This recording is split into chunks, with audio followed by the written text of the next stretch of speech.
à un autel. Il y a des territoires sur lesquels des sacrifices sont faits. Il y a des territoires sur lesquels des choses ont été commises.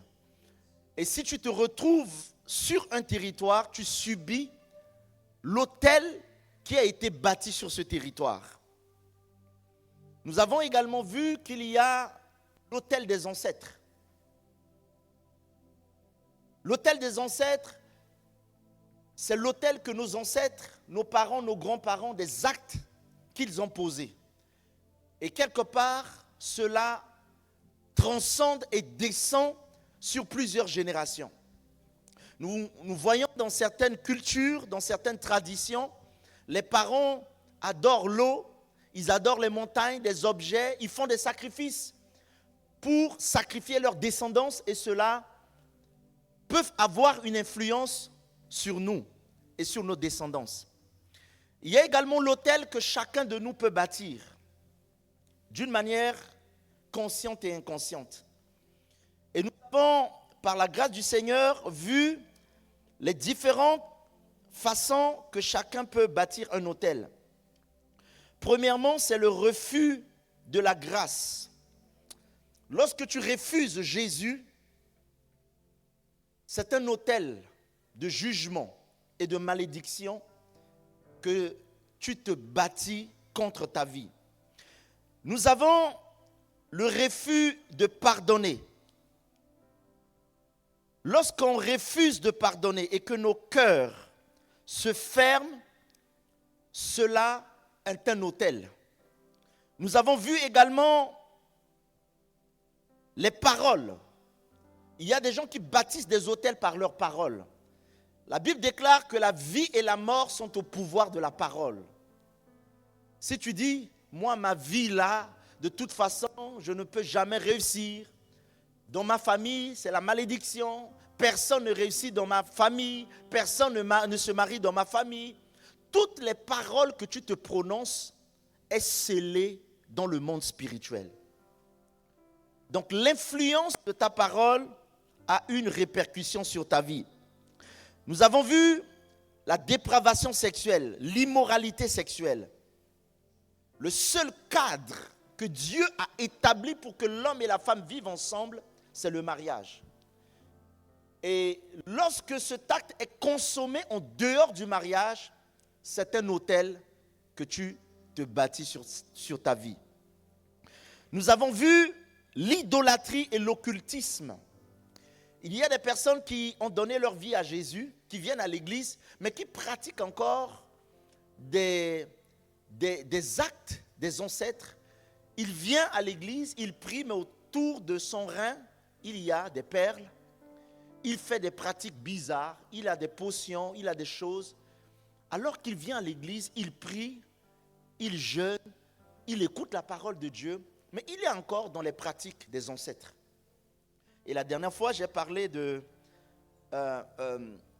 certaines pratiques des deuils qu'on fait subir aux veuves ou aux veufs. Moi, je viens d'une culture africaine et quand le mari décède, on fait subir à la femme des rituels. On fait subir à la femme des rituels. On dit oui, il faut t'asseoir contre le mur. Tu ne dois pas regarder les gens.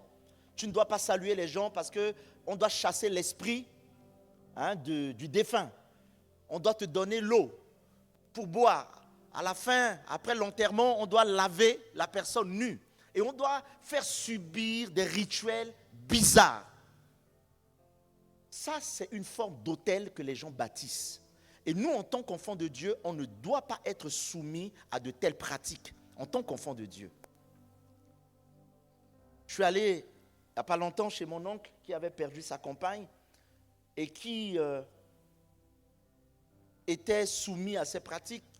Il ne devait pas saluer les gens, il devait être isolé, on devait lui raser la tête, il devait être couché sur la natte. Mais quand je suis arrivé, je lui ai tendu la main, bonjour, il dit non, on m'a dit de ne pas saluer. Je dis bonjour, moi je suis un homme d'esprit, je suis un homme de Dieu. Ma vie ne dépend pas des circonstances, mais ma vie dépend du ciel. Et en tant qu'enfant de Dieu, on ne doit pas être soumis à ces pratiques. j'interdis à tout chrétien de l'espace vie chrétienne, né de nouveau, converti réellement, baptisé du Saint-Esprit, de pratiquer ces actes des ancêtres. Nous sommes affranchis par la vérité et par la puissance de la croix. Nous avons aussi vu l'idolâtrie, nous avons vu la sorcellerie, et nous avons vu que la sorcellerie a deux types, la sorcellerie consciente et inconsciente. Il y a des gens qui pratiquent la sorcellerie d'une manière inconsciente. Et j'ai détaillé ici, j'ai expliqué les symptômes de la sorcellerie inconsciente. La sorcellerie consciente, je n'ai pas besoin de revenir là-dessus, nous savons tous ce que c'est, mais nous avons vu qu'il y a plusieurs manifestations de la sorcellerie inconsciente. La haine, la violence, la trahison, la déloyauté, les accusations, le maraboutage, les vengeances, le vol, l'orgueil, l'envie, la convoitise, la jalousie, la rancune, l'ingratitude, l'égoïsme, l'hypocrisie, le manque de pardon, la moquerie, être animé d'un esprit de division, préméditer le mal dans son cœur, l'esprit de rébellion, le mépris contre l'autorité, la convoitise, l'oubli, l'avarisme, et toutes ces choses sont les manifestations de la sorcellerie inconsciente. Et nous avons vu également que pour détruire un autel, il faut bâtir un autel. La seule façon de détruire un autel, c'est de bâtir un autel. Et ce matin, par la grâce du Seigneur, je voudrais vous entraîner et vous conduire sur comment peut-on bâtir un autel à l'Éternel. Nous avons longuement parlé sur comment détruire un autel. Nous avons longuement parlé sur comment identifier un autel ou une malédiction qui peut exister dans la vie d'une personne. Mais ce matin, je voudrais vous parler de comment peut-on détruire un autel. Bâtir un autel, pardon. Il y a plus de 8 points que je vais aborder avec vous. Je vais en toucher quelques-uns ce matin et je vais continuer encore la semaine prochaine jusqu'à ce que je termine. Pour détruire un autel, mes chers bien-aimés, il faut en bâtir. Tu ne peux pas détruire un autel sans pour autant en bâtir un autre.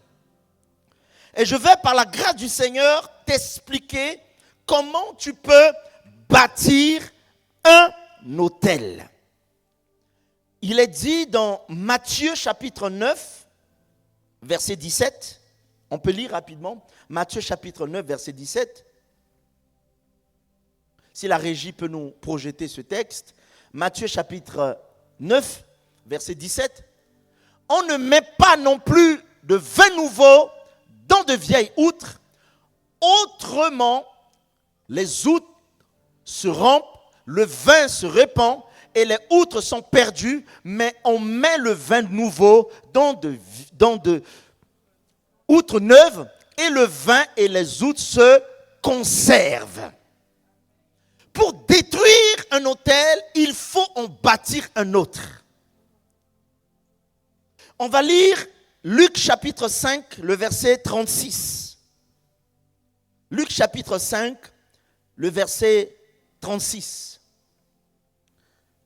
Luc chapitre 5, le verset 36. Il leur dit aussi une parabole. Personne ne déchire d'un habit neuf un morceau pour le mettre à un vieil habit. Car il déchire l'habit neuf et le morceau qu'il en a pris n'est pas assorti au vieux. Alléluia. Donc c'est un nouveau processus que Dieu est en train d'établir.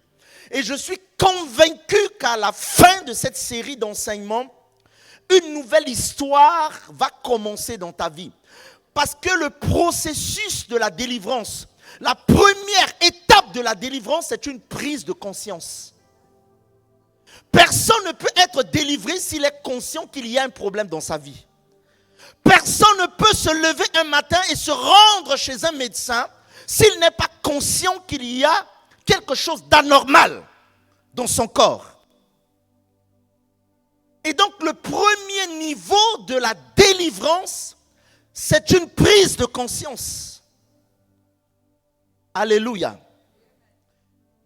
Et tu vas te rendre compte qu'on ne peut pas bâtir un nouvel habit sur un vieux tissu. Alléluia. Autrement dit, le vieux tissu, la Bible dit, c'est Jésus qui est en train de donner ce parabole, le vieux tissu ne supportera pas le nouveau. Et donc c'est quelque chose de nouveau que Dieu est en train de faire.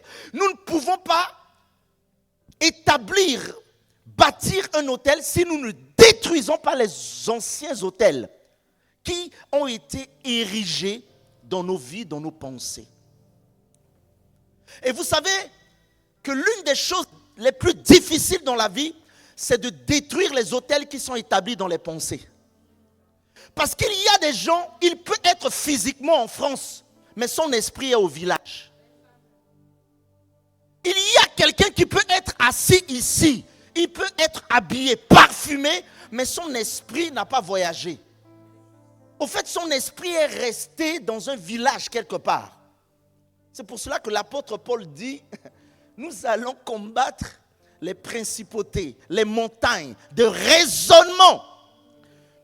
Parce que ce qui détruit aujourd'hui et qui empêche la manifestation de l'esprit aussi dans nos églises, ce sont les raisonnements et les pensées qui sont érigées contre la connaissance et la révélation de la parole de Dieu. Quand les pensées et les raisonnements sont érigés, vous pouvez amener le plus puissant prédicateur au monde. Mais les gens sont butés dans leur esprit. Ils ne peuvent pas recevoir. Pourquoi? Parce qu'ils sont bloqués dans leur esprit. Et la Bible déclare que nous devons être transformés par le renouvellement de l'intelligence. Nous devons être transformés par le renouvellement de l'intelligence. Je prie ce matin pour toi afin que ton esprit soit renouvelé et transformé par la puissance du Saint-Esprit au nom de Jésus de Nazareth. Et qu'il me soit permis par la grâce du Seigneur de te conduire à comment bâtir un autel. Pour bâtir un autel, bien-aimé, il faut accepter Jésus comme ton Seigneur et ton Sauveur. On va lire Nombre chapitre 21. Nombre chapitre 21. La première étape pour bâtir un autel, c'est accepter Jésus comme ton Seigneur et ton Sauveur. Nombre, chapitre 21, le verset 4. Je vais faire une lecture qui va être un peu longue. Ils partirent de la montagne de Hor par le chemin de la mer Rouge pour contourner le pays d'Éden. Le peuple s'impatienta en route et parla contre Dieu et contre Moïse. Et pourquoi avez-vous fait monter hors d'Égypte pour que nous mourions dans le désert? Car il n'y a point de pain, il n'y a point d'eau, il n'y a point... Et notre âme est dégoûtée de cette misérable nourriture. Alors l'Éternel envoya contre le peuple des serpents brûlants. Ils mordirent le peuple et il mourut beaucoup de gens en Israël. Le peuple vint à Moïse et dit, nous avons péché car nous avons parlé contre l'Éternel et contre toi. Prie l'Éternel afin qu'il éloigne de nous ces serpents. Moïse pria pour le peuple L'Éternel dit à Moïse, fais-toi un serpent brûlant et place-le sur une perche. Quiconque aura été mordu et le regardera conservera la vie. Moïse fit un serpent d'airain et le plaça sur une perche. Et quiconque avait été mordu par un serpent et regarda le serpent d'airain conservait la vie. Nous voyons comment est-ce que le peuple d'Israël, pendant sa reddition de l'Égypte vers la terre promise, a péché contre Dieu. Ils ont mangé la manne. Ils ont vu le miracle. Dieu a fondu la mer en deux. Pharaon et son armée étaient engloutis. Dieu a manifesté sa gloire. Et malgré tout cela, le peuple, à un moment donné, a commencé à murmurer. À murmurer contre Moïse, à murmurer contre Dieu. Vous savez, l'une des choses les plus compliquées dans la vie, c'est diriger les hommes. Diriger les hommes, que ce soit à l'église ou dans la vraie vie, cela demande un cœur. Cela demande de la patience. Et le peuple a commencé à se révolter contre Moïse. Pourquoi tu ne nous as pas laissé mourir en Égypte et tu nous fais sortir dans le désert? La colère, le jugement, la malédiction de Dieu est tombée sur le peuple et ils étaient mordus par les serpents envoyés par Dieu. Et l'histoire, la Bible nous renseigne que beaucoup de peuples ont péri dans le désert. À un moment où certains sont allés voir Moïse pour dire « Prie ton Dieu, afin qu'il nous délivre de la mort. » Et le Seigneur dit à Moïse, en lui donnant cette ferme instruction, d'élever un serpent, de construire, de fabriquer un serpent avec de l'airain qui sera érigé en hauteur dans le désert. Et quiconque sera mordu par un quelconque serpent ne devra pas mourir de la meurtrissure du serpent, juste en regardant le serpent qui était élevé et érigé par Moïse. Ce dernier devait automatiquement, obligatoirement, instantanément recevoir sa guérison. Et c'est ce que Moïse a fait dans le désert. Lorsque nous parlons des autels, nous parlons, mes chers bien-aimés, des serpents spirituels, ancestraux, des serpents maléfiques générationnels qui ont été établis dans les racines des familles dans le but de nous détruire. Mais gloire soit rendue à Dieu, où Dieu n'a pas établi un serpent physique à Jérusalem, mais Dieu a élevé par la croix de Jésus un homme de 33 ans qui n'a jamais connu de péché. Un homme de 33 ans qui est né d'une vierge. Il s'appelle Jésus-Christ de Nazareth. Et quiconque est frappé par une quelconque malédiction, rien qu'en le regardant, la Bible déclare à tous ceux qui l'ont reçu et qui l'ont confessé comme fils de Dieu, auront la vie éternelle. Ils seront épargnés de la condamnation et du jugement. Et je déclare et je prophétise ce matin, toute personne ayant été mordue par le serpent et les autels des ancêtres, les autels de la malédiction, les autels du jugement, les autels de la confusion, en acceptant Jésus comme ton roi et ton sauveur, tu recevras la vie et la vie en abondance. Il y a deux hommes qui étaient cloués avec Jésus sur la croix. Il y a deux brigands, deux voleurs qui ont été cloués avec Jésus sur la croix.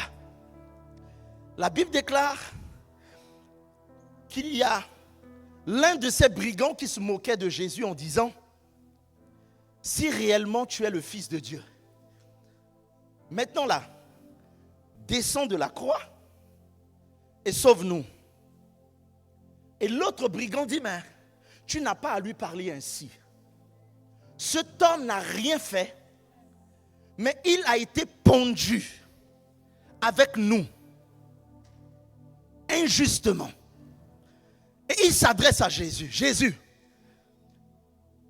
sur la terre, je ne te connaissais pas. Je ne savais même pas où tu habitais. Je n'ai jamais marché avec toi. Mais maintenant je sais. Et je t'accepte, je te confesse comme mon roi et mon sauveur. Quand tu iras au ciel, tu seras établi dans le royaume de ton Père. Souviens-toi de moi.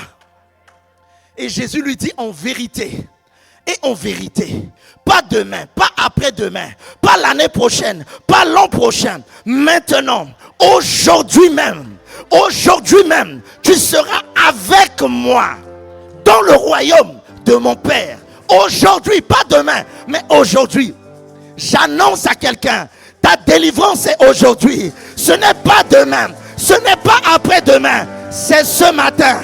Je dis c'est ce matin, c'est aujourd'hui.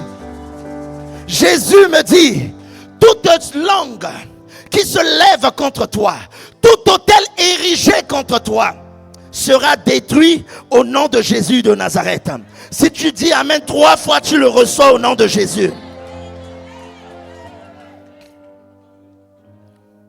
Si tu acceptes Jésus comme ton roi et ton sauveur, si tu acceptes Jésus comme ton Dieu et ton roi, mes chers bien-aimés, le premier processus pour détruire les autels dans ta vie, ce n'est pas le fait de venir à l'église.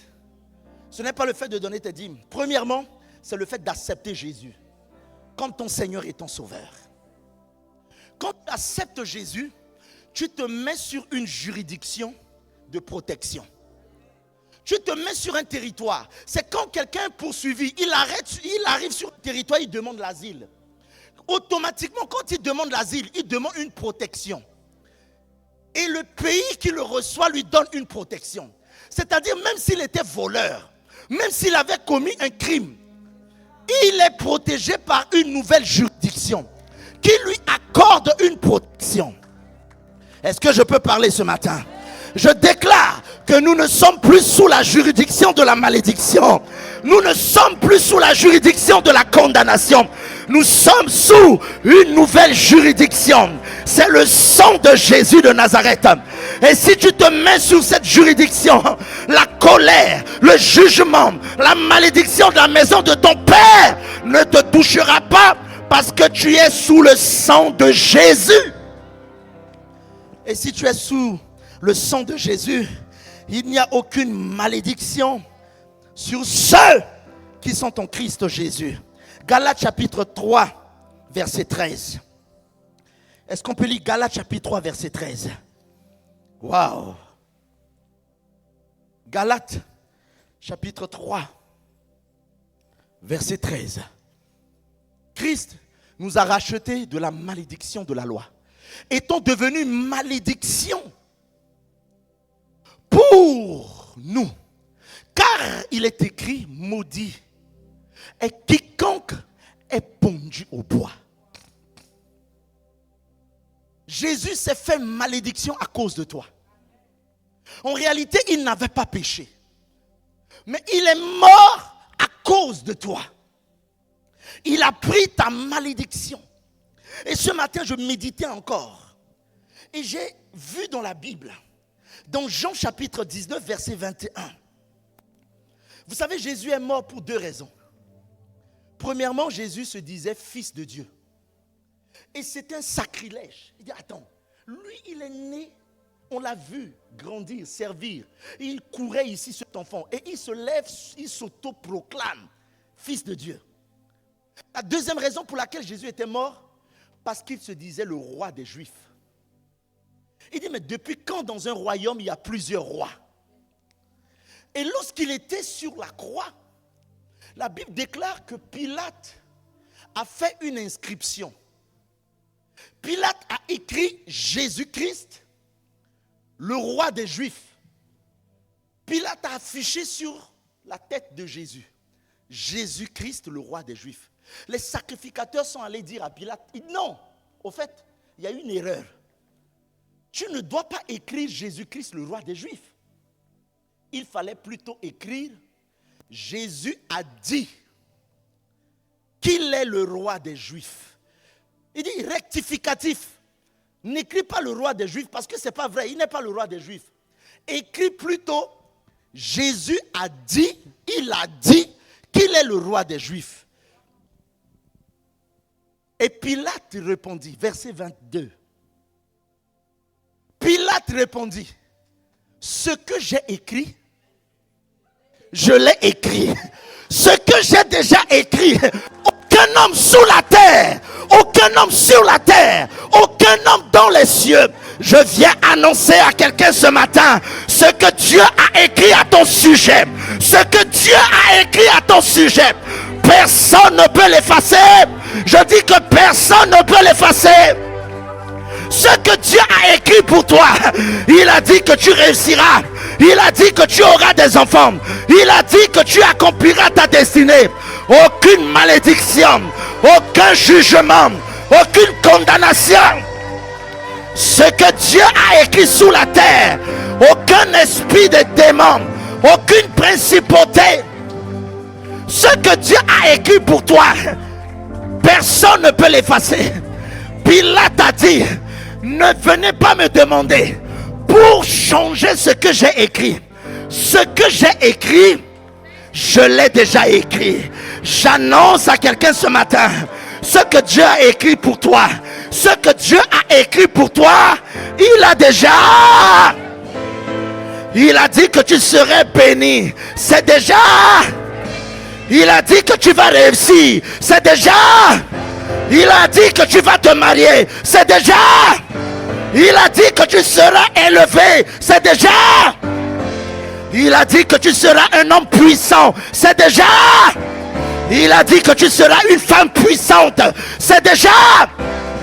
Même si la maladie est physiquement là, même si tu te sens mal, même si tu souffres, ce qui est déjà écrit, c'est déjà. Même si tu es dans le célibat, oh, tu attends ton mariage, tu dis jusqu'à quand? Je vais me marier quand? Ce qui est déjà écrit, c'est déjà. Même si tu n'as pas d'enfant, tu dis, oh, moi, j'ai 40 ans, j'ai 45 ans, j'ai 50 ans, je n'ai pas d'enfant. Ce qui est écrit, c'est déjà.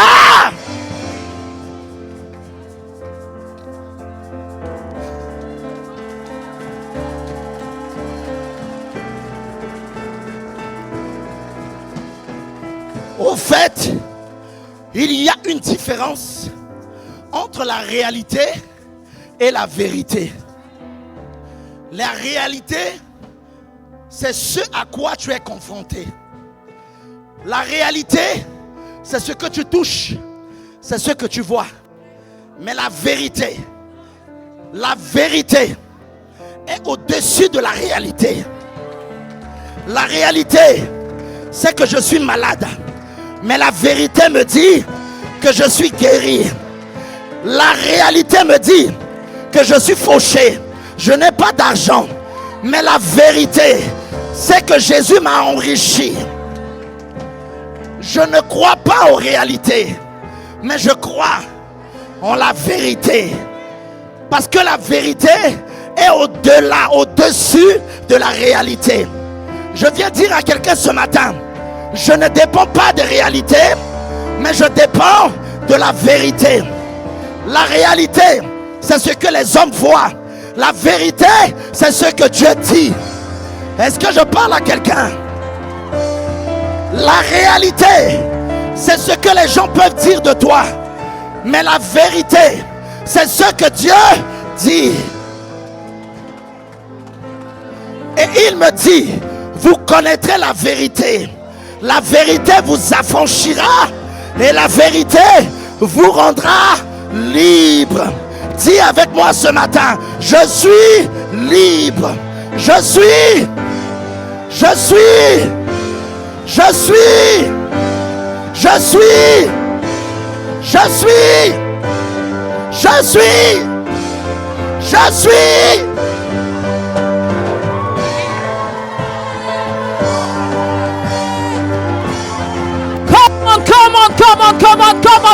Come on. Hallelujah. Yes. C'est ça la parole. Avance. Avance. Alors que j'étais sans papier, je dormais dehors. Je dormais à la gare. Je dormais au 115. Le monde m'appelle sans papier. On dit que j'étais sans papier. C'était simplement une réalité. Mais j'ai refusé de croire que ma vie, ma vision ne dépendait pas de la réalité. Alors que je dormais avec une couette, avec les clochards au 115, des gens qui ne se sont pas lavés depuis plusieurs jours, j'ai dit Seigneur, je refuse cette réalité. Moi, j'ai confiance en toi. Ma foi dépend de la vérité. Aujourd'hui, je peux chanter pour la gloire de Dieu. Si tu crois en Dieu, si tu crois en Jésus, là où ton père n'a pas franchi, là où ta mère n'a pas franchi, ce que tes parents n'ont jamais fait, la malédiction qui était suspendue, l'envoûtement qui était envoyé dans la famille, si tu te mets sur Jésus, quelqu'un peut me donner un parapluie? J'ai besoin d'un parapluie. Un parapluie. Oh. Houston, viens. Est-ce que je parle à quelqu'un? La Bible déclare que celui qui se met à l'abri du Tout-Puissant repose. C'est-à-dire, s'il y avait une pluie qui tombait sur les gens de ma génération, si dans ma lignée mes grands-parents sont allés consulter des eaux, ils ont jeté les scories, ils ont fait des sacrifices, si ma génération ou mes arrières, mes ancêtres, ils m'ont vendu peut-être en esclave, ils m'ont sacrifié, cela a peut-être atteint plusieurs enfants. Mais du moment où Syriac a donné sa vie à Jésus, Syriac a accepté Jésus comme son sauveur et son Seigneur, la Bible déclare: je me mets à l'abri. C'est-à-dire, le soleil, la pluie, la malédiction, si la maladie vient, je suis à l'abri. Si les problèmes viennent, je suis à l'abri. Si le chômage vient, je suis à l'abri. Le sang de Jésus, le sang de Jésus me couvre. Raison pour laquelle, si tu n'as pas encore accepté Jésus ce matin, c'est la plus grande erreur de ta vie de repartir d'ici sans pour autant confesser Jésus et l'accepter comme ton sauveur et ton Seigneur. Si tu sors de ce lieu sans pour autant prendre la véritable résolution d'accepter Jésus comme ton Seigneur et ton sauveur, ça sera la plus grosse erreur de ta vie. Comme maman Irène le disait ce matin, quand elle regarde l'heure, elle voit que son jour de mort s'approche. Personne parmi vous là ne connaît le jour de son décès. Moi, je suis né le 17 novembre. Donc, préparez bien mon cadeau demain. J'en profite pour glisser aussi ma comme ça. Si Si tu me demandes, tu es né quand? Je te dirais, je suis né le 17 novembre. Demande-moi, est-ce que tu sais quand tu seras mort? Je ne sais pas. Il y a des gens qui se lèvent et qui vont aller travailler. Dans l'esprit, je m'en vais travailler. Et en chemin, la mort les rattrape.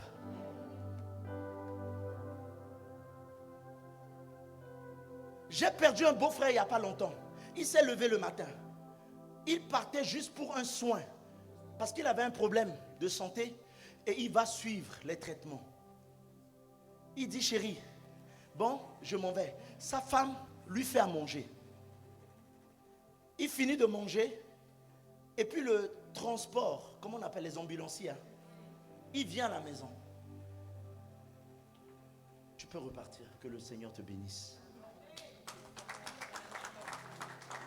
L'ambulancier vient et il fait bisou à sa femme. Il mange. Il dit, bon, je m'en vais à Gien pour suivre mes traitements. L'ambulancier arrive à Gien. Dès qu'il ouvre la portière, il tombe et il meurt. Le temps que les médecins arrivent pour le réanimer, monsieur était déjà parti. Tu ne sais pas. Il y a des femmes qui se maquillent, qui font beauté, dans l'intention de sortir pour attirer les regards. Mais en sortant, la mort te salue. La mort te dit, je suis là. Récemment, en Centrafrique, des étudiants sont allés composer le bac. J'ai perdu une cousine.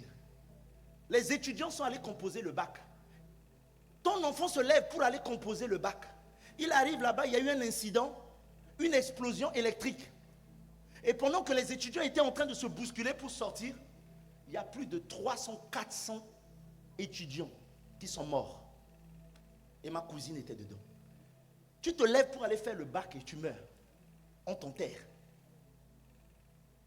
J'ai vu des jeunes filles qui étaient enceintes avec le bébé en ventre. Ils sont morts avec leur bébé. Le fait que tu t'assois là, ne pense pas que tu es fort. Tu n'es rien même et tu seras rien. Le fait que tu mettes le parfum sur toi, tu joues au dur, moi là, au fait, tu n'es rien. Tu n'es qu'une poussière. Parce que la vie n'est qu'une vanité. Le jour où j'ai parlé avec mon père, j'étais au Bénin, il m'a appelé un soir. Il dit, ça va mon fils? Je dis, oui papa. Il dit, non, je t'appelle pour prendre de tes nouvelles. Regarde, il y a ton cousin qui est arrivé au Bénin. J'aimerais bien que tu prennes contact avec lui, tu discutes. J'ai fini de parler avec papa exactement à 18h. Demain à 8h, on vient m'annoncer. Puis la personne commence à dire, bon pasteur, tu sais dans la vie, il y a des choses parfois qu'on ne comprend pas. Tu es un homme de Dieu, tu dois être fort. Je lui dis, qu'est-ce que tu es en train de me dire? Pourquoi tu viens chez moi à 7h, tu me dis je dois être fort? Qu'est-ce qui se passe? Il dit papa, il dit bon. Quand il a dit papa, je me suis dit bon, peut-être il s'est blessé ou peut-être il a eu, il s'est cassé le pied. Et quand il m'a lâché, que papa est mort, au fait je suis resté comme ça pendant 5 minutes sans bouger. Et pendant plusieurs années, j'ai refusé d'accepter. On est parti enterrer papa, mais pour moi, papa n'était pas mort. Un traumatisme. Et j'ai compris que la vie de l'homme n'est rien. Au fait, sans Jésus, si tu repars d'ici, ça sera la plus grosse erreur de ta vie. Sans pour autant accepter Jésus. Tu peux te rendre tout simplement parce que tu as des maux de tête chez le médecin. Tu n'es pas sûr de ressortir. Même des bébés meurent. Des enfants innocents qui n'ont jamais péché. Mais le Seigneur Jésus, par sa grâce et son amour, il est mort pour toi. Pour te donner l'espérance. Afin que ton âme soit épargnée de la mort et du jugement. En réalité, je vais vous dire, ce qu'il faut craindre, ce n'est pas la première mort. Parce que après, quand on va te mettre dans un cercueil, on va t'enterrer, il y a une autre mort qui t'attend. Et la seconde mort là, tu vas périr, tu vas souffrir pendant toute une éternité. Tu seras dans un étang de feu, dans un lieu de grincement de dents et de souffrance. Et tu vas périr pour l'éternité. Le feu va te consumer, le feu va te détruire. Tu vas pleurer, mais personne, ni ton père, ni ta mère ne viendra te sauver de l'enfer. Tu seras seul. Cette semaine, il y a un jeune qui m'appelle. J'ai vu un numéro, j'étais au boulot. Je vois mon téléphone sonner. Je décroche et une femme me dit, c'est le pasteur Syriac? Je dis, oui, c'est le pasteur Syriac. Il dit, pasteur, je m'appelle tant. Vous vous rappelez, vous étiez venu à Nice, il y a 11 ans, prêcher dans une église. Et le pasteur qui m'avait invité prêcher dans son église, il est déjà mort. Paix à son âme, pasteur Fabien. Il est mort suite à un cancer. Il dit, l'église du pasteur Fabien. Je dis, oui, maman. Pasteur, le jour où vous étiez venu prêcher, à la fin de votre message, vous avez demandé aux gens qui n'avaient pas encore reçu Jésus de venir recevoir Jésus. Et il y avait mon fils qui avait à l'époque 12 ans. Et mon fils, ce jour-là, s'est avancé. Et il a accepté Jésus comme son Seigneur et son Sauveur. Depuis le jour où vous avez prié pour mon fils, ça fait 11 ans. Il avait 12 ans. Aujourd'hui, mon fils a 23 ans. Il n'a plus jamais quitté l'église. Il s'est baptisé. Il joue aujourd'hui à la batterie. Il sert le Seigneur.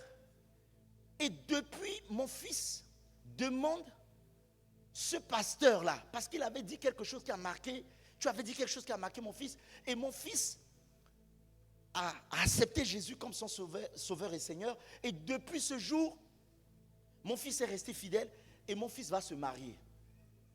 Et mon fils demande à ce que le pasteur qui avait accepté, qui avait fait l'appel pour qu'il donne sa vie à Jésus, il veut que ce soit ce pasteur qui le bénisse.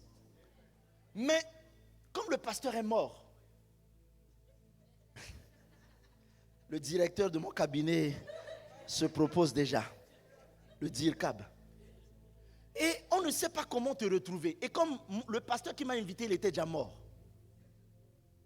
Donc il va demander la femme du pasteur. Il dit, il y a un pasteur qui était venu. Et la maman lui dit, mais attends, ici, là, il y a beaucoup de pasteurs qui viennent prêcher. Il y a beaucoup de pasteurs. Il dit, mais il y avait un pasteur. Et ils sont en train de me chercher. Il dit, mais il y avait un pasteur. Il dit, mais il y a beaucoup de pasteurs. Est-ce que tu te rappelles du nom? Il dit, je ne me rappelle plus. Ça fait 11 ans. Et la sœur Olga qui était ici. Vous connaissez la sœur Olga, ma fille Olga. Dieu a fait grâce, Olga est dans cette église. Et la sœur là, si c'était en Afrique, ils allaient même faire communiquer à la radio. Et comme on ne peut pas faire communiquer au TF1, en fait, ils sont en train de me chercher. Et un jour, il dit à Olga, il y a un pasteur qui est venu prêcher. Mais mon fils est traumatisé, il le cherche depuis. Et puis il dit, mais c'est qui est pasteur? Il dit, mais un pasteur, sa mère avait fait un accident dans un avion. L'Air Afrique, sa mère a fait un accident et le pasteur a rendu témoignage. Il dit, ah, mais c'est mon papa. Mais je le connais. Il dit, oh, tu es sûr? Il dit, voilà ton numéro, son numéro. Et la dame là m'appelle, il me passe le jeune homme. Et l'enfant là me parle, il dit, j'ai 23 ans, l'année prochaine je vais me marier. Il dit, pasteur, je n'ai plus jamais quitté l'église. Jusqu'à maintenant, où j'ai 23 ans, j'ai donné ma vie à Jésus. Voyez-vous ce que Dieu fait dans la vie d'une personne. Ce garçon est mannequin. Quand je l'ai vu même en photo, il est slimé. Je dis waouh. Je dis, voilà le fils de quelqu'un. Voilà le fils de quelqu'un. Accepter Jésus comme ton sauveur et ton Seigneur. Si tu veux bâtir un autel à Dieu, commence par accepter Jésus. Commence par dire, Seigneur, je te reçois dans mon cœur. Dans ma famille, quand je m'assois, je regarde du côté de mon papa. Tout le monde est mort. Je dis, Seigneur, pour un rien comme ça, quelqu'un, il meurt. Tous mes oncles sont morts. Parfois des morts bizarres. Et un jour, j'étais en train de prier et le Saint-Esprit m'a ouvert les yeux. Je dis, Seigneur, tout autel qui existe dans ma lignée, depuis mes ancêtres, qui amène les gens à mourir avant leur temps, Seigneur, je ne mourrai pas. J'accomplirai ce pourquoi j'ai été envoyé sur terre. J'accomplirai ma destinée. Aucune mort précoce ne me frappera et ne touchera la vie de mes enfants. Quand tu t'assois, tu regardes la vie de ton père, tu regardes la vie de ta mère, tu as l'impression qu'il y a une succession d'événements qui se perdurent, qui se multiplient. Personne ne reste longtemps dans le mariage, où les femmes finissent toujours veuves. Quand je regarde du côté maternel, je vois toutes mes tantes ont fini veuves. Leur mari décédé. Je dis, Seigneur, cela n'arrivera pas. Parce que j'ai accepté Jésus. Je suis sous un parapluie. Je suis sur une juridiction du sang de Jésus. Il y a dans des familles où la sorcellerie existe, où personne ne peut réussir. Quand quelqu'un veut faire un semblant de réussite, on l'étouffe. Un enfant cherche à sortir sa tête, on l'étouffe. Les gens ne font pas de longues études. Même quand ils terminent une longue étude, il y a quelque chose qui arrive. Une grosse maladie ou un problème. Ce sont des choses qui perdurent de génération en génération. Toutes les fois où je vais devant Dieu, je m'agenouille, je prie pour ma descendance, je prie pour ma postérité. Je dis, Seigneur, à cause du sang de Jésus, comme David a demandé, n'y a-t-il pas quelqu'un de la maison de Jonathan? N'y a-t-il pas quelqu'un de la maison de Jonathan qui est encore vivant, envers qui je peux user de bonté? Et le Seigneur te dit ce matin, il n'y a-t-il pas quelqu'un à cause du sang de Jésus qui a coulé à la croix? Mets-toi sous la protection du sang de Jésus. Dieu t'épargnera de la mort. Tu seras épargné des autels du célibat. On voit dans certaines familles, les gens ne restent pas longtemps dans le foyer, dans le mariage. Les gens changent une fois de femme, 2 fois, 3 femmes, 4 femmes. Le mariage, c'est pas... Tu te dis, mais comment?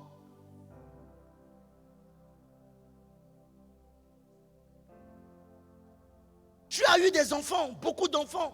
Quand tu t'assois, tu regardes la vie de tes enfants, tu ne vois rien de clair. Tu te dis, qu'est-ce que j'ai fait? Tu ne vois même pas l'avenir sourire devant tes enfants. Si tu veux bâtir un autel, ce matin, confesse le nom du Seigneur Jésus. La Bible dit, quiconque invoquera mon nom, quiconque invoquera mon nom sera sauvé. Il y avait un homme qui était assis autour d'une piscine pendant 38 ans. assis, attendant qu'un ange descende du ciel pour remuer l'eau. Mais Jésus est venu dire que toi, ton cas est différent. Ça ne sera pas un ange qui descendra du ciel pour ta guérison. Ton cas sera différent. Tu recevras ton miracle par la puissance du sang de Jésus. Quand je vois des gens refuser Jésus, j'ai pitié. C'est comme l'autre voleur là. Il y en avait deux. L'autre voleur dit, oh, tu dis que tu es le fils de Dieu, non? Vas-y, sauve-toi, descends. Si tu te crois fort, descends, sauve-toi. C'est comme les gens qui sont en train de mourir à l'hôpital qui insultent les soignants. Au fait, il est en train de mourir, il insulte les gens, il se fout de tout le monde, quoi. On lui dit qu'il lui reste quelques jours pour mourir et puis il insulte les gens. Il n'a même pas pitié de lui. C'est que sans Dieu, là où tu es là, tu n'es rien. Le fait de refuser Dieu là, tu ne sais pas que Dieu t'aime. On te parle de Dieu depuis dans ta vie à Jésus. Accepte Jésus. Au fait, tu dis non, je n'ai pas besoin de lui. Non, je ne peux pas, je ne suis pas encore prêt. Est-ce que tu es prêt pour mourir? Est-ce que tu es prêt pour mourir? Dis-moi, est-ce que tu es prêt pour entrer dans un cercueil? Non, je ne peux pas. Moi, la mort ne m'effraie pas. Je sais que la mort, c'est une porte. Je sais que Dieu m'a préparé une place.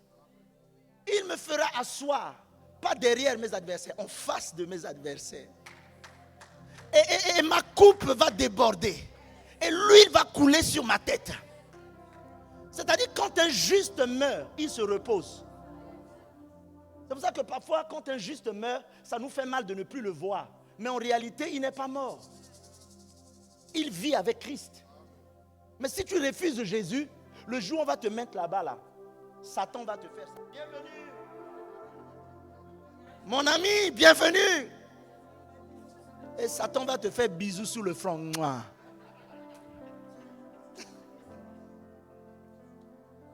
Accepte Jésus et tu vivras. Accepte Jésus, tu seras épargné de la mort. Accepte Jésus, tu seras épargné du jugement et de la condamnation. On t'amène devant un tribunal. Tu as commis une infraction. Et voici, on t'amène un avocat. Commis d'office. Et l'avocat s'habille. Il te dit, moi, je vais te défendre gratuitement. Tu ne vas rien payer. Alors que tu seras devant le juge. Madame X, tel jour tu étais à l'espace vie chrétienne, on t'a parlé de ma grâce, on t'a parlé de moi et tu as refusé, tu as fermé ton cœur. Est-ce que tu as quelque chose à dire pour ta défense? Et l'avocat veut ouvrir la bouche pour dire, oh mon honneur, permettez-moi une motion. La personne que vous voyez, mon client, qui est là. En tout cas, moi, j'ai payé à sa place. Je suis allé à la croix. J'ai souffert. Regardez mes mains. Regardez mes pieds. Regardez mes côtes. J'ai souffert. Mon sang a coulé. Aujourd'hui, je décide de payer à sa place. Donc, si vous voulez me condamner, condamnez-moi à sa place. Et toi, tu restes là, tu dis, non, je ne veux pas de toi. Non, mon avocat, non. Moi, je n'ai pas besoin de toi. Moi, je n'ai pas besoin d'un avocat. Je sais me défendre. Tu sais te défendre, hein? Défends-toi devant la mort. Quand la mort va venir te faire bisous là, défends-toi devant la mort. Moi, j'ai vu les gens fuir. Ils vont descendre dans les bunkers. La mort les retrouve là-bas. D'autres, ils montent sur les montagnes. La mort les retrouve là-bas. Et puis la mort t'accueille. Si tu ne veux plus mourir, ne dors plus.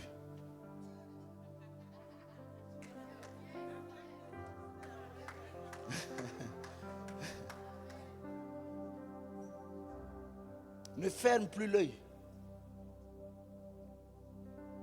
Je suis en train de te dire que tu as besoin d'un sauveur. La seule chose que Dieu te demande, c'est ton cœur. Si tu crois, j'aime ce verset, Marc, et je vais terminer par là. Marc chapitre 16, c'est 16. Marc chapitre 16, verset 16.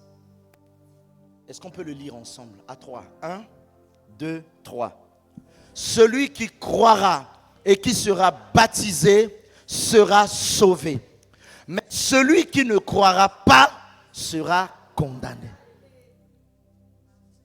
Si tu ne crois pas, tu seras condamné. Et puis c'est tout. Si tu refuses de croire, sache que tu es condamné. Tu n'es pas condamné par la République française. Tu n'es pas condamné par le pasteur syriaque. Tu es condamné par le ciel. Au fait, le ciel va arrêter un arrêt. Il va écrire, rédiger un mandat d'arrêt contre toi. Si la France te cherche et écrit un mandat d'arrêt, tu peux fuir pour aller en Suisse. Tu demandes l'asile. Tu fuis, tu vas en Côte d'Ivoire. Tu demandes l'asile. Mais si le ciel envoie un mandat d'arrêt contre toi, si le ciel écrit un mandat d'arrêt contre toi, tu descends sous la mer, il te voit. Tu montes sur les montagnes, il te voit. Partout où tu iras, il te voit. Est-ce que je peux avoir ton amen? Est-ce que je peux avoir ton amen? Le premier hôtel que tu peux bâtir dans ta vie, c'est d'accepter le Seigneur Jésus comme ton Seigneur et ton Sauveur. J'ai expérimenté des choses incroyables dans ma vie avec Dieu. Et aujourd'hui, quand je parle de Dieu, je vois sa grâce, je vois sa fidélité et je vois son amour. Le Seigneur dit, Psaume chapitre 139, verset 16.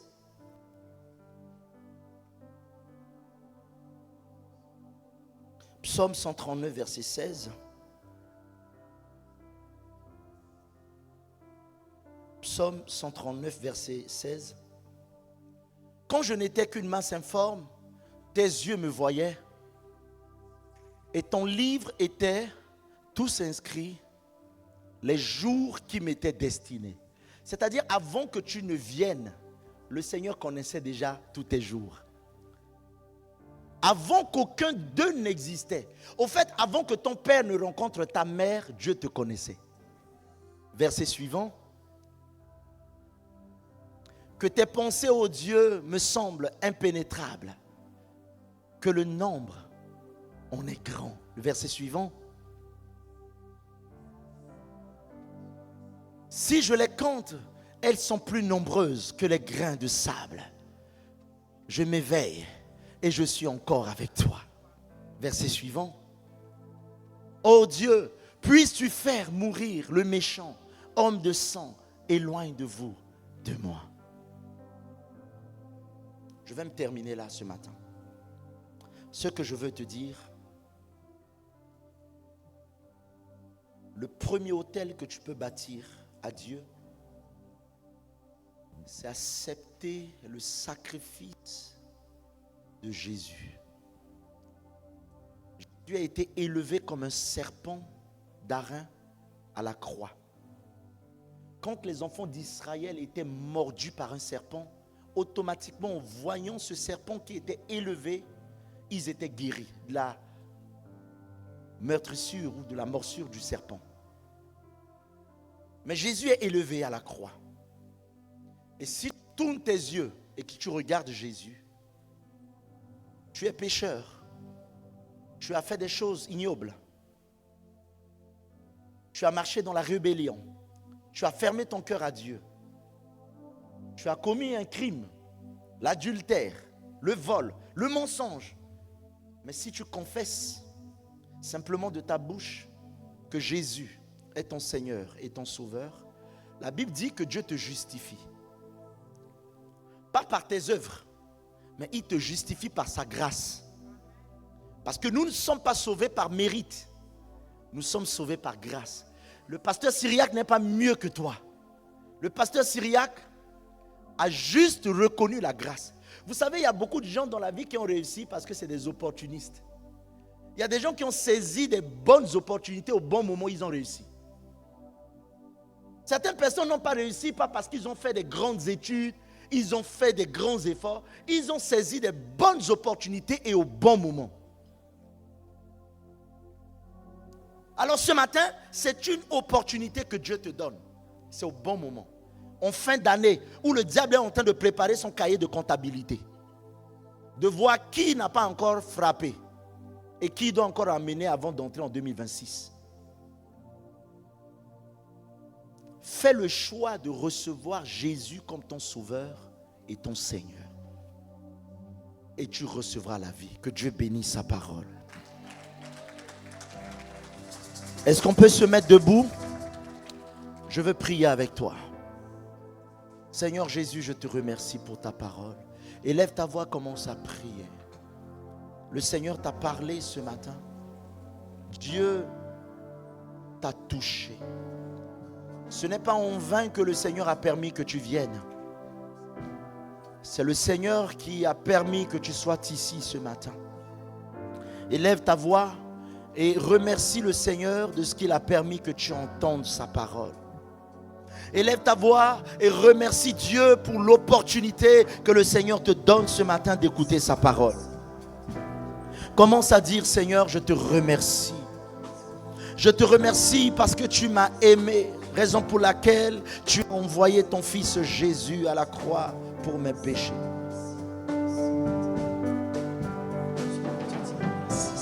Je reconnais que tu peux tout et que rien ne t'est impossible. Je reconnais que tu peux tout et que rien ne t'est impossible. Je reconnais, chante avec moi. Je reconnais que tu peux tout et que rien ne t'est impossible. Je reconnais que tu peux tout. Chante-le, chante-le. Rien ne t'est impossible. Seigneur, fais-moi voir ta gloire. Oh, Seigneur, chante-le. Je veux voir ta gloire ce matin, Seigneur. Seigneur, fais-moi voir. Oh, Seigneur, fais-moi voir ta gloire. Ta gloire, Jésus. Ta gloire, oh Seigneur. Alléluia.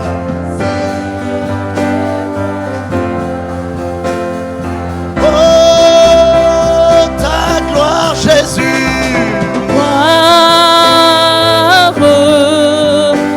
Seigneur, Seigneur, fais-moi.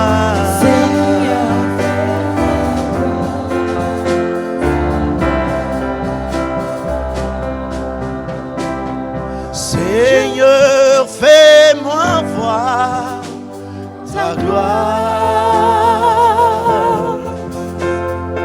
Seigneur, fais-moi voir ta gloire. Seigneur, fais-moi voir ta gloire. Oh Jésus, Seigneur, fais-moi voir ta gloire. ta gloire, Ta gloire,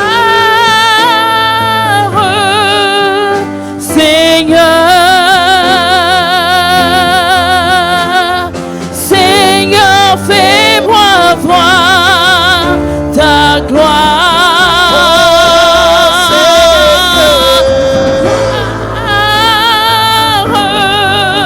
Seigneur, Seigneur, fais-moi voir ta gloire. ta gloire, Ta gloire,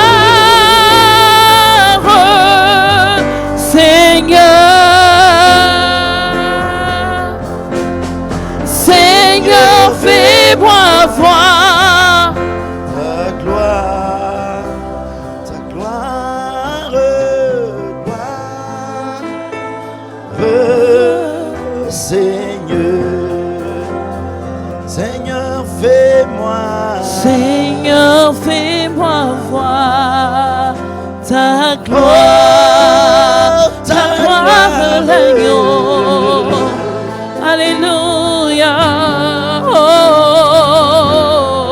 Oh. Seigneur, fais-moi, Seigneur, fais-moi voir ta gloire. ta gloire, Ta gloire. Seigneur, fais-moi. Oh, rabaracharababarayabarabarasou. Oui, ta gloire. Je voudrais que le média me projette Apocalypse chapitre 3 verset 20. Apocalypse chapitre 3 verset 20. Apocalypse chapitre 3 verset 20. Voici, je me tiens à la porte et je frappe. Si quelqu'un entend ma voix et ouvre la porte, j'entrerai chez lui, je souperai avec lui et lui avec moi. Le Seigneur dit, je me tiens à la porte et je frappe. C'est que Dieu est en train de frapper la porte de ton cœur ce matin. Au travers cette prédication, au travers ce message, Dieu est en train de cogner la porte de ton cœur. Et il te dit, si tu entends sa voix et si tu décides de lui ouvrir ton cœur, il entrera chez toi, il mangera avec toi et lui avec toi.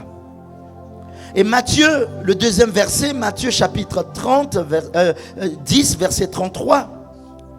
Matthieu chapitre 10, verset 33.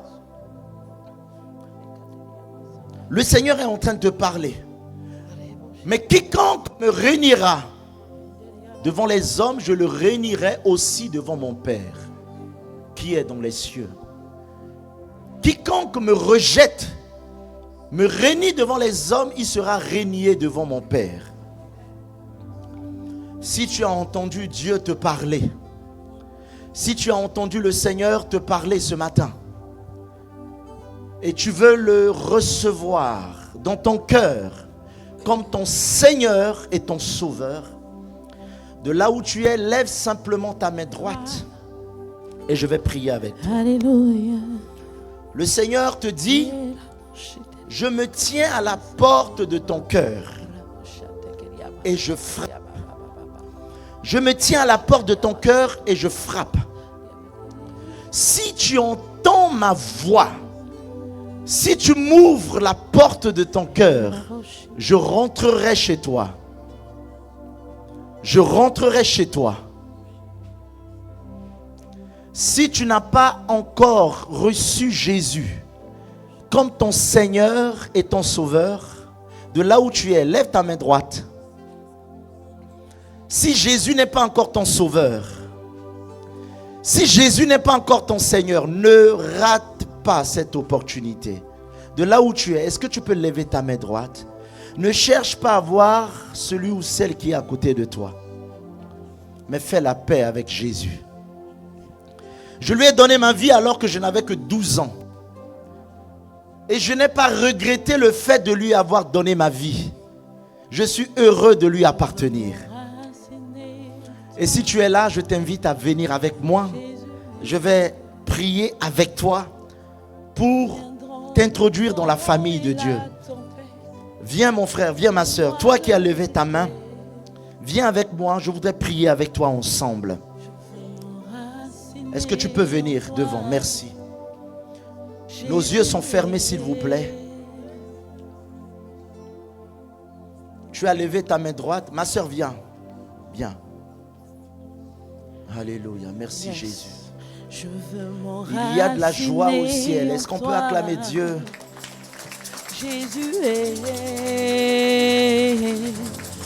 Si tu n'as pas encore reçu Jésus comme ton Sauveur et ton Seigneur, ne rate pas cette occasion.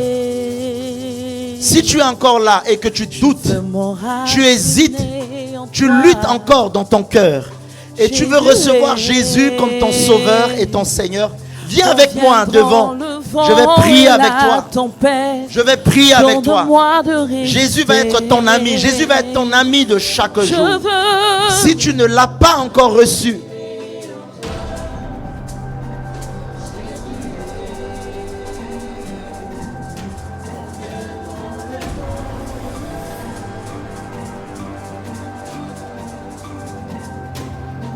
avant de prier pour mes bien-aimés qui sont devant, j'insiste, si tu es encore là,